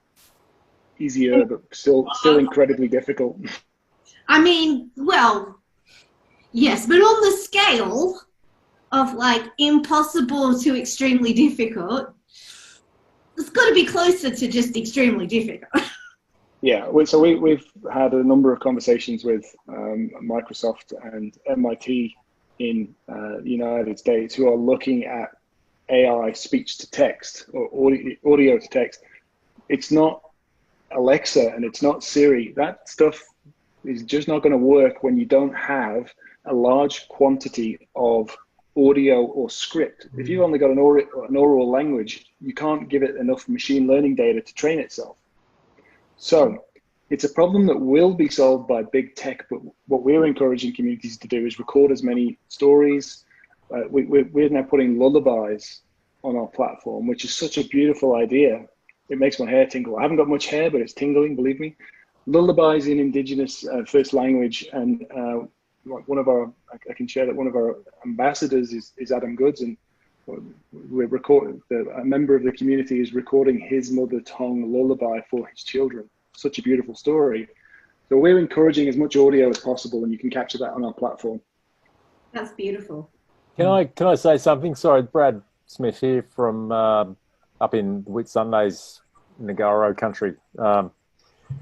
I wanted to get both of the Mark's perspective actually, but Mark, of this, I'm hearing a lot of it's the reasoning for saving these languages, which is obviously very, very important. But any of the stories that you are hearing or uncovering, are they like, for what the example what I'm trying to say, look, the dreaming story of Tiddalik, if you're familiar with that, it's a story that a lot of Australians are familiar with. We might have learnt it in, infant school, primary school, and there's a lot of it. The message behind that is actually a strong resilience and mental health message behind that story, which is really important for dealing, with this culture and how they've dealt with immense drought over, years and years of drought, and it's stories like that with messages that they pass on to their children about how to deal with that type of thing. There's the story of the creation of the reef, where the two brothers who broke a law that was given to them by the creator, where they fished for a fish that was not supposed to be fished, and as a result, the sea levels rose, creating the reefs and the islands of the Whitsundays. All these cautionary sort of tales. So what I think the value of this is it's basically a map for how to live in this country. We're struggling with that. The Murray-Darling Basin at the moment, we've lost 2 trillion litres of water. You've got the drought situation, all the fires that we were dealing with just pre-COVID, the stories and the maps on how to live in this continent are the things I think is the value that would hopefully make your sponsors stand up and listen and go, shit, this is something that we really need to throw money at. Yeah, from my perspective, and I'm sure Mark, I'd love to hear Mark's as well, the community that I referenced in WA, one of the most organised organisations I've ever come across in my whole career. They've got, government, they've got WA tourism, they've got the bush rangers, park rangers, they've got camp passes. Everybody is saying the same thing, and they're so well organised that they've got everyone listening and saying the same thing. And we're working with the rangers to bring some of that bush knowledge to bear, and we're working with the elders to bring some of the stories, so the storytelling becomes really part of it, and it's joined with the land management. This is your land, our land. The country comes alive when it hears its own voice, its own language, and it's to me, it's mind-boggling that there isn't more investment from government and philanthropic and corporates to really help accelerate this, because we really struggle to get funding, and that's why I'm trying to diversify the business model away from government and grants, because it's very competitive. Yeah. Yeah, cool. But look, we might have to sort of start winding things up. I think that's been a really engaging conversation. I think people are dropping off. We want to start making announcements about what's happening next, and we're not going to have anyone to announce to as we slowly dwindle. But they can watch the recording. They can watch the recording. But look, it's been a really great conversation. I think I need to thank the speakers again. I think it's been, and as always, I think we also then need to thank the community, particularly when we have conversations like this at the end of a session, and where everyone's engaged, everyone's really contributing, coming up with ideas, and even having some conflict in some of the conversation, and it's been really engaging. So look, I thank you for being active members of the community, and yeah, look, hopefully we want to really thank our speakers again. And moving forward, I'll do a very quick handover to Ben, who wants to make one very quick announcement to the few here that are remaining.